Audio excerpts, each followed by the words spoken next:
اللهم صل وسلم وبارك على سيدنا محمد وعلى آله وأصحابه أجمعين. حبايب قلبي، بحبكم في الله، ربنا يديمكم نعمة في حياتي. قبل ما نبدأ وصفتنا النهاردة منساش نصلي على رسولنا الكريم عليه أفضل الصلاة والسلام. تحط لايك وشير وسبسكرايب للقناة عشان يوصلك كل جديد ان شاء الله بنزله وهنزله معاكم بإذن الله. فيديو النهاردة فيديو حلو بقى، هنعمل ان شاء الله مع بعض تورتايه حلوة او قمر زيكم كده بالشوكولاتة زي ما انتم شايفين، وهنعمل كمان كيكة برتقال اهو. حبيت اسيب لكم مقطع كده صغير في اول الفيديو علشان تتابعوا الفيديو بقى للاخر ونشوف هنعمل ايه مع بعض. يلا بينا نخش على الفيديو ونسمي الله ونبدأ وصفتنا الحلو. معايا 4 بيضات زي ما انتم شايفين، درجة حرارة المطبخ. معايا كوباية زيت، كوبايتين من السكر، 3 معالق من الخل، 2 بيكنج باودر، و3 فانيليا. تمام يا حبايبي. معايا 3 كوبايات 3 مجات من مج اللي انتوا شفتوه دي معيار الدقيق. هنزل بقى ال4 بيضات زي ما انتوا شايفين، وهخلطهم كويس جدا جدا لحد ما تعمل معايا فوم واحس ان هو تقل معايا كده. بعد كده هنضيف السكر بتاعنا زي ما انتوا شايفين، هننزل برضو تدريجيا، مش هضيفه كله، هضربه شوية الاول زي ما انتوا هتشوفوا معايا.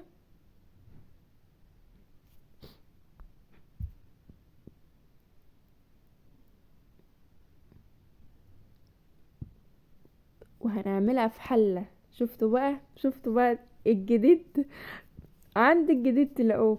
نزلت بقى بكمية السكر التانية على البيضة اهوت، وهفرمهم برضو حلو الاول، وبعد كده هننزل بالزيت بتاعنا حبة حبة. مش هنزل بيه كله، لا مش هينفع انزل بيه كله عشان ما يفصلش مني، زي ما قلت لكم قبل كده برضو في فيديو تاني لما عملنا السمنة.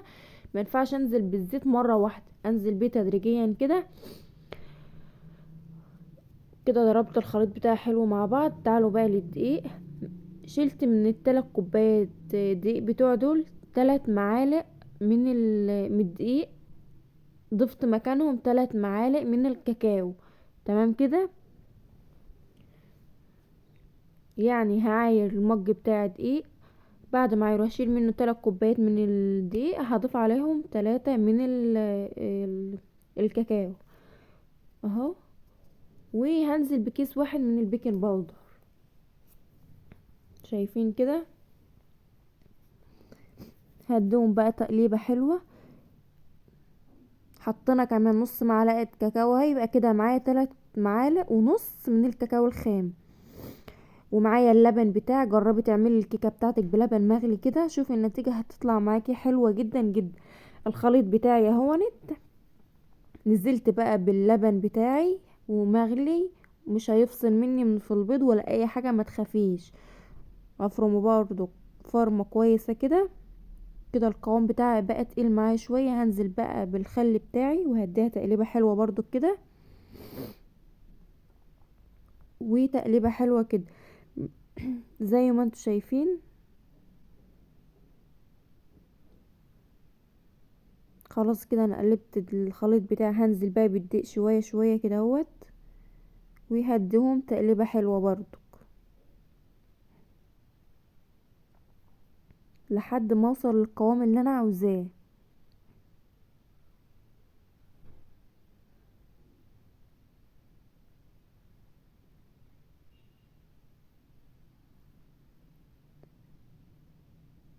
كده القوام بتاعي لسه تقيل معايا.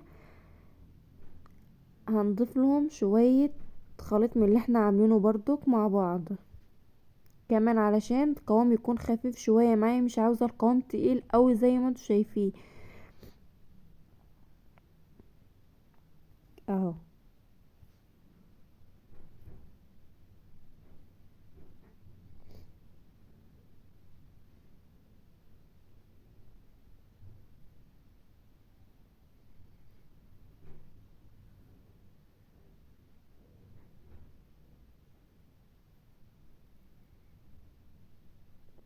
كده بقى وصلت للقوام بتاع زي ما انتوا شايفين حلو كده اهو.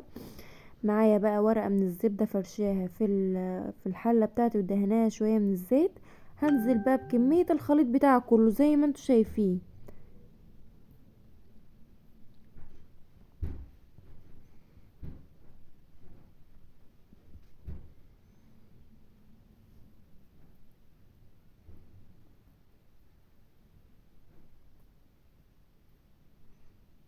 الفرن بتاعي مولعاه قبل ما ابدأ المقادير بتاعتي، علشان لما ادخل الكيكة بتاعتي ما تهبطش مني ومش تبوظ.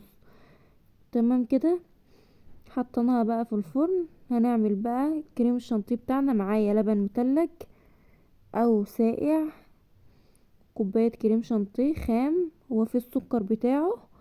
هنزل بقى بشوية من اللبن عليهم كده، ومش هنزل باللبن كله، هضيف حبة حبة لحد ما احتاج، علشان القوام ما يكونش خفيف معايا ويبوظ مني. وبعد كده هندخله الفريزر يتقل شوية.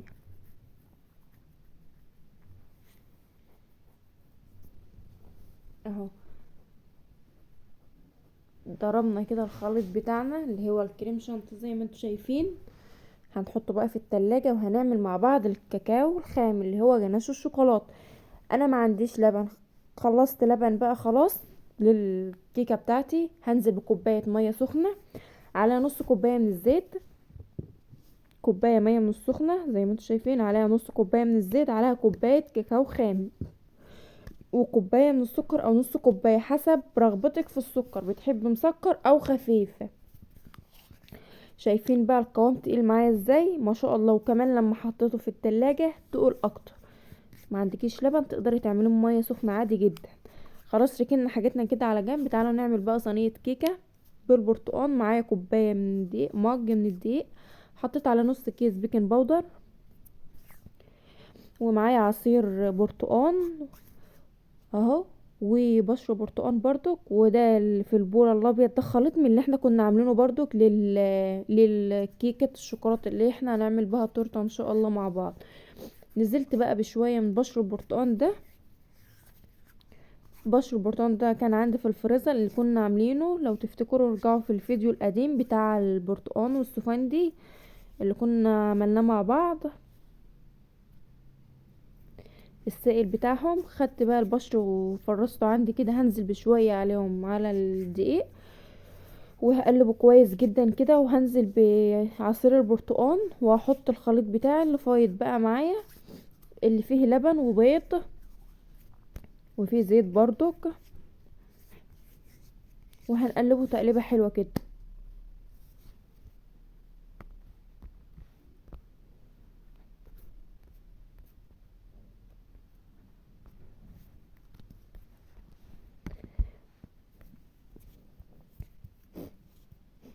خلاص كده القوام بتاعي وصل معايا اللي انا محتاجاه. هنزل بقى في الصينيه بحطه فيها شويه من الزيت برضو دهناها، ونزلت بالقوام بتاعي كده.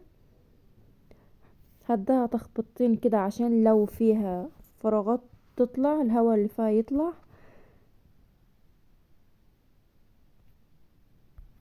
كده. بقى كانت التورتيه القمر بتاعتي دي طلعت معايا، هي شايفين ما شاء الله كانت هشه جدا وكانت طريه. انت بقى هتعمليها، ولو مش مستعجله عليها تسيبيها لحد ما تبرد تماما، بعد كده تبداي ان انت تعملي فيها او تقطعي فيها. انا عشان كنت مستعجله بقى قطعتها وهي سخنه. عملت معايا 4 ديسكات من الطبقات، يعني ديسكات عشان اللي مش عارف، يعني 4 طبقات من الكيك. تمام كده.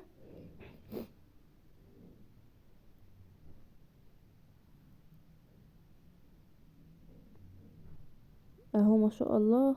شايفين بقى انا كنت عاملاها وهي سخنه علشان كنت مستعجله. اهونت شايفين كانت طريه معايا اهو، وكانت حلوه جدا كده. بقى انا حطيت طبقه من تحت وحطيت عليها طبقه كريم شانتيه، وبعد كده بقيت احط طبقه فوق طبقه بقى، وفي الاخر خالص غلفتها بالشوكولاته اللي انتوا شايفينه كده. وهحطها في التلاجة شوية برضو. كانت جميلة ما شاء الله، وانا عاوزاها سادة كده شوكولاتة، مش هضيف عليها اي حاجة. يا رب الفيديو وكمان الكيكة بتاعتنا طلعت هانت ما شاء الله، كانت جميلة. يا رب الفيديو يكون عجبكم. متنسوش لايك وشير وسبسكرايب للقناة وتطلعوا من الفيديو مستفادين ولو بحاجة بسيطة. اتمنى الفيديو يعجبكم. شرفتوني ونورتوني في قناة المتواضعة. لايك وشير للقناة. اشوف وشكم على خير ان شاء الله في الفيديو الجاي.